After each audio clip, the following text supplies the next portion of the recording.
Conyers. I certainly appreciate that, and I will, certainly never seek to impugn the feelings of those who say that we have to have the PATRIOT Act in order to protect our country. We're all patriots here, and we all want America to be protected. But we have to remember our constitutional experience here, and the reason why we have a Fourth Amendment that protects people from not just from unreasonable search and seizure, but from unwarranted intrusion by the government into their lives.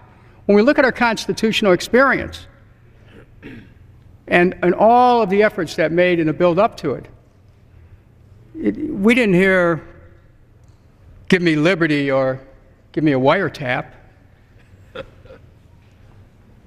We didn't hear, "Don't tread on me, but it's okay to spy."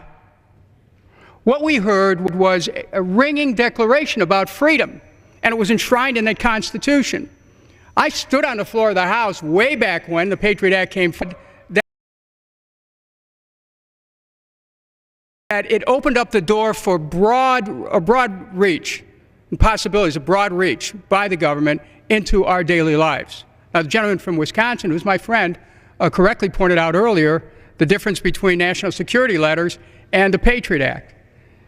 But it also is true that Section 505 of the PATRIOT Act gave the government the ability to greatly expand who can issue a national security letter, so much so that nearly 50,000 national security letters were issued by the FBI, and I think the year was 2006.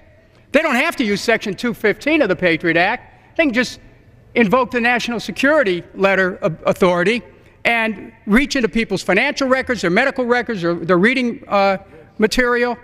What's happening to our country? Why are we giving up our basic liberties? We need to take a stand here, and this is as good a day as any to take a stand.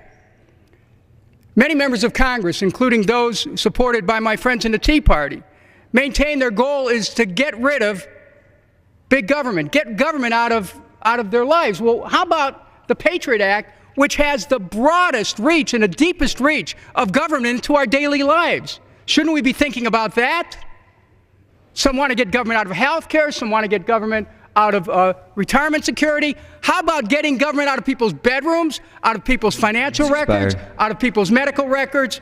Vote no on extending the PATRIOT Act. Mr. Speaker, there's